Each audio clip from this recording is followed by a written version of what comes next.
Hi friends, நான் உங்கள் ஆயிஷா.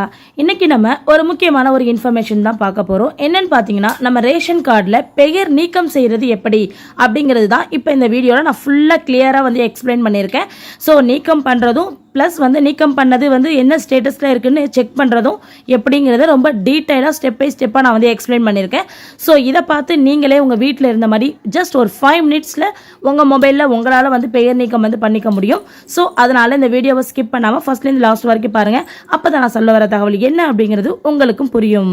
என்னுடைய மொபைலில் தான் நான் பண்ணியிருக்கேன். மொபைலில் கூகுளில் வந்து நான் என்ன பண்ணியிருக்கேன்னா, என்னுடைய மொபைலை வந்து ரொட்டேட் பண்ணியிருக்கேன். ரொட்டேட் பண்ணி உங்களுக்காக நான் வந்து ஸ்க்ரீன் ரெக்கார்ட் நான் இப்போ பண்ணிட்டு இருக்கேன். ஓகேவா? நீங்கள் உங்கள் மொபைலில் இருக்கிற குரோம் ப்ரௌசர் வந்து போயிடுங்க. குரோம் ப்ரௌசரில் போயிட்டு சர்ச் பாக்ஸ் போயிடுங்க. அங்கே போயிட்டு TNPDS அப்படின்னு சொல்லிட்டு டைப் பண்ணுங்க. நீங்க டைப் பண்ணதுக்கு அப்புறமா உங்களுக்கு கூகுள்ல ஃபர்ஸ்ட் பேஜ் வந்து TNPDS அப்படின்னு சொல்லிட்டு ஓபன் ஆகும். TNPDSல பாத்தீங்கன்னா வெப்சைட் கூட www.tnpds.government.in அப்படின்னு சொல்லிட்டு வெப்சைட் ரொம்ப கிளியரா கொடுத்திருப்பாங்க. இது டச் பண்ணி தான் இப்ப நம்ம வந்து உள்ள போறோம். ஓகேவா? நீங்க உள்ள போனதுக்கு அப்புறம் பாத்தீங்கன்னா பொது விநியோக திட்டம் அப்படின்னு சொல்லிட்டு கிரீன் கலர்ல உங்களுக்கு இந்த பேஜ் வந்து ஓபன் ஆகும். இவங்களுடைய இன்னர் பேஜ் வந்து இது மாதிரி தான் இருக்கும். கீழே ரைட்டா ஸ்க்ரோல் பண்ணி பாத்தீங்கன்னா இவங்க பத்தின எல்லா டீடைல்ஸுமே வந்து கீழே வந்து தெளிவா வந்து கொடுத்திருப்பாங்க. கரண்ட்ல என்னென்ன அப்டேட்ல இருக்கு அப்படிங்கிறது ரொம்ப கிளியரா இதுல வந்து கொடுத்திருப்பாங்க. இதுல நம்ம இப்ப உள்ள போறது பயனாளர் நுழைவுன்னு இருக்கு இல்லையா, அது மூலமா தான் இப்ப நம்ம உள்ள போறோம். ஃபர்ஸ்ட்ல கிரீன் கலர் இருக்கு பாருங்க, அதை டச் பண்ணி அது வழியா உள்ள போய் தான் நம்ம ஃபர்ஸ்ட் லாகின் பண்ணணும். லாகின் பண்ணதுக்கு அப்புறமா தான் நம்ம வந்து சேஞ்ச் பண்ண முடியும். இப்ப ஃபர்ஸ்ட் நம்ம டச் பண்ணி உள்ள போய்ப்போம். லைட்டா கீழே ஸ்க்ரோல் பண்ணீங்கன்னா இது மாதிரி வரும். ஓகேவா? ஃபர்ஸ்ட் ஓபன் பண்ணும்போது இது மாதிரி இருக்கும். லைட்டா கீழே ஸ்க்ரோல் பண்ணீங்கன்னா இது மாதிரி ஒரு பேஜ் வரும். அதுல பதிவு செய்யப்பட்ட பயனாளர் அப்படின்னு சொல்லிட்டு கொடுத்திருப்பாங்க. இந்த இடத்துல நீங்க உங்களுடைய மொபைல் நம்பரை இன்சர்ட் பண்ணணும். அதாவது எந்த மொபைல் நம்பர்னா, நீங்க ரேஷன் கார்டுல ஜாமா வாங்கும் பொழுது உங்களுக்கு ஒரு SMS வரும் இல்லையா, இவ்வளவு பொருள் வாங்கிருக்கீங்க அப்படின்னு, அந்த மொபைல் நம்பரை இந்த பாக்ஸ்ல இந்த 10 இலக்க மொபைல் நம்பரை நீங்க வந்து டைப் பண்ணணும். டைப் பண்ணதுக்கு அப்புறம் பாத்தீங்கன்னா கீழே கேப்சா குறியீடுன்னு சொல்லிட்டு ஒரு நம்பர் கொடுத்திருப்பாங்க. அது என்ன நம்பர் இருக்கோ அந்த நம்பரை கரெக்டா பார்த்து கீழே நீங்க டைப் பண்ணணும். டைப் பண்ணதுக்கு அப்புறமா பதிவு செய் அப்படின்னு ஒரு ஆப்ஷன் கிரீன் கலர் கொடுத்திருக்காங்க இல்லையா, அதை நீங்க டச் பண்ணணும். நீங்க பதிவு செய் அப்படின்னு சொல்லி நீங்க கொடுத்ததுக்கு அப்புறமா பாத்தீங்கன்னா ஒரு சின்ன லோடிங் ஆகி அடுத்த பேஜ் இது மாதிரி ஓபன் ஆகும். கீழே ஸ்க்ரோல் பண்ணி வந்தீங்கன்னா நீங்க போட்ட மொபைல் நம்பர் இருக்கும். அதுக்கு கீழே ஒரு முறை கடவுச்சொல்னு சொல்லிட்டு ஒரு பாக்ஸ் ஒன்னு கொடுத்திருப்பாங்க. என்னன்னா, நீங்க எந்த நம்பர் மொபைல் நம்பர் கொடுத்திருக்கீங்களோ அந்த நம்பருக்கு 7 இலக்கத்துல ஒரு OTP அவங்க சென்ட் பண்ணிருப்பாங்க. அந்த OTP-யை நீங்க கரெக்டா இந்த பாக்ஸ்ல இன்சர்ட் பண்ணணும். அந்த OTP-யோட வேலிடிட்டி பாத்தீங்கன்னா கரெக்டா 300 வினாடிகள். அந்த வினாடிகள் கூட பக்கத்துல பாத்தீங்கன்னா ஒரு எல்லோ பாக்ஸ்ல வந்து ஷோ ஆயிட்டே இருக்கும். ஓகேவா? பக்கத்துல கிரீன் கலர் பதிவு செய் அப்படின்னு இருக்கு இல்லையா, அந்த பாக்ஸ் தான் நீங்க OTP-யை போட்டுட்டு அதுக்கப்புறமா நீங்க பதிவு செய் அப்படிங்கிற அந்த பாக்ஸ் நீங்க டச் பண்ணணும். நீங்க இந்த பதிவு செய் கொடுத்ததுக்கு அப்புறமா மறுபடியும் உங்களுக்கு பேஜ் லோட் ஆகி இது மாதிரி வரும். ஓகேவா? அதுல பாத்தீங்கன்னா உங்களுடைய டீடைல்ஸ் எல்லாமே கொடுத்திருப்பாங்க. அதாவது உங்க குடும்ப தலைவருடைய விவரம் கொடுத்திருப்பாங்க, உங்க குடும்ப அட்டையோட எண் கொடுத்திருப்பாங்க, அந்த மின்னணு அட்டையோட எண் கொடுத்திருப்பாங்க, நீங்களுடைய பதிவு எண் கொடுத்திருப்பாங்க, அப்புறம் அது அரிசி அட்டையா சீனி அட்டையான்னு கொடுத்திருப்பாங்க, உங்க குடும்பத்துல எத்தனை நபர்கள் பெரியோர் சிறியோர் இருக்காங்கன்னு கொடுத்திருப்பாங்க, சிலிண்டருடைய எண்ணிக்கை கொடுத்திருப்பாங்க. இன்னொரு விஷயம் என்னன்னா, உங்களுடைய ஆதார், அதாவது உங்க குடும்ப அட்டையில ஒரு 10 பேர் இருக்காங்க அப்படின்னா அந்த 10 பேர்ல ஒரு கூட்டு குடும்பத்துல சொல்றேன், ஒரு 10 பேர்ல வந்து 4 பேருக்கு ஆதார் அட்டை வந்து இணைக்கப்படாம இருக்கு அப்படின்னா, இல்ல இணைக்கப்பட்ட ஆதார் அட்டை எத்தனை அப்படிங்கிறது ரொம்ப கிளியரா வந்து கொடுத்திருப்பாங்க. ஓகேவா?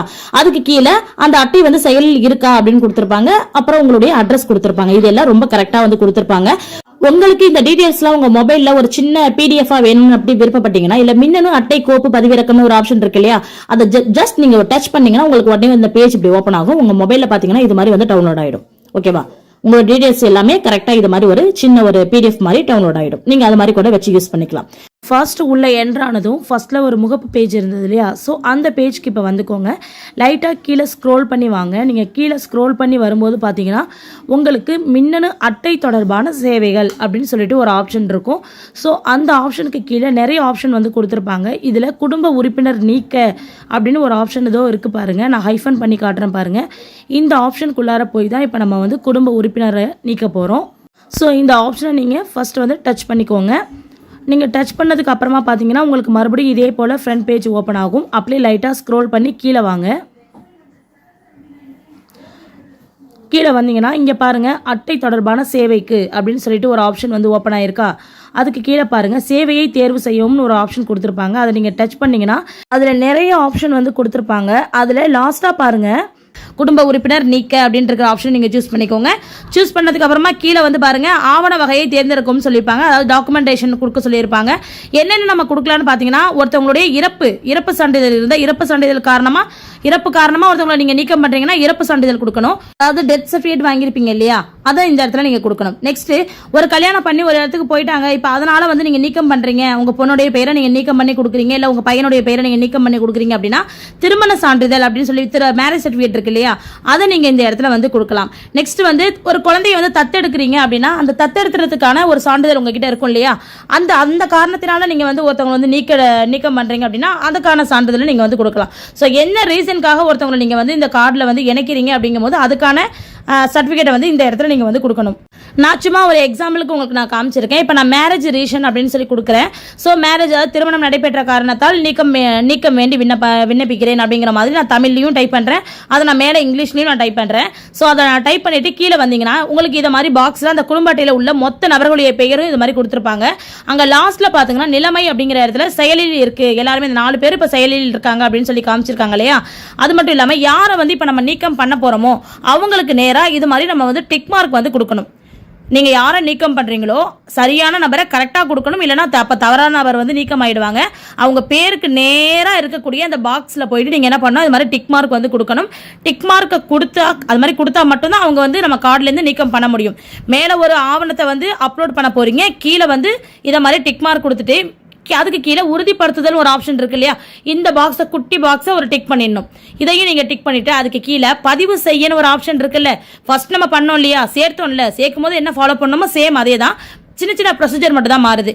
நான் வந்து யாரையும் இப்போ நான் நீக்கம் வந்து பண்ணலை அப்படிங்கிறதுனால நான் அந்த டிக் மார்க் எடுத்துக்கிறேன். நீங்கள் யாரை நீக்கம் பண்ணுறீங்களோ அவங்க நீங்கள் டிக் கொடுத்துட்டு அதுக்கு கீழே வந்து இந்த உறுதிப்படுத்துதல்ங்கிற பாக்ஸையும் நீங்கள் டிக் பண்ணிவிட்டு அதுக்கு கீழே இருக்கக்கூடிய பதிவு செய்ய அப்படிங்கிற இந்த கிரீன் பாக்ஸை நீங்கள் வந்து டச் பண்ணிக்கோங்க.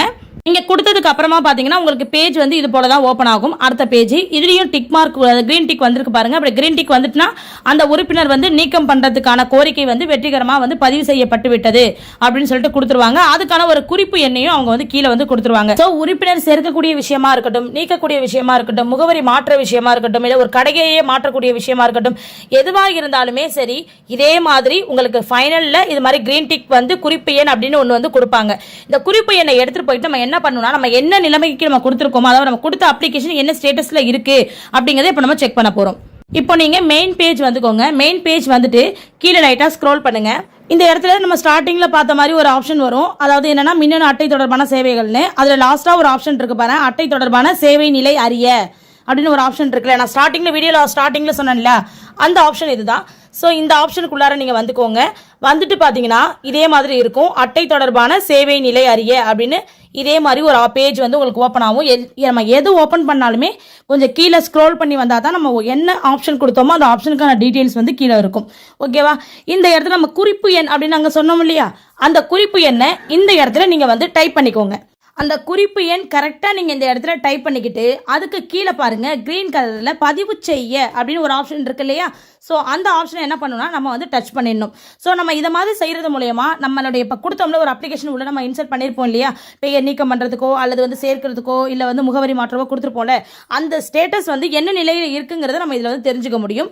நீங்கள் இதை மாதிரி பதிவு செய்யணும்னு கொடுத்துட்டீங்கன்னா அடுத்த பேஜ் வந்து உங்களுக்கு இது மாதிரி ஓப்பன் ஆகும். உங்களுடைய விண்ணப்பம் வந்து என்ன கண்டிஷனில் இருக்குது அப்படிங்கிறது இந்த இடத்துல நீங்கள் தெரிஞ்சுக்கலாம். இதில் கொடுத்துருக்காங்க பாருங்க, குடும்ப உறுப்பினர் நீக்கம் கோரிக்கை அப்படின்னு சொல்லி கொடுத்துருக்காங்களா, கீழே வந்து குறிப்பு எண் கொடுத்துருக்காங்களா, இந்த பக்கம் பாருங்க விண்ணப்பம் பதிவு செய்யப்பட்ட தேதி அந்த டேட்டோட கொடுத்துருக்காங்களா, அதுக்கு கீழே விண்ணப்ப பதிவிறக்கம்னு ஒரு ஆப்ஷன் இருக்கு பாருங்க.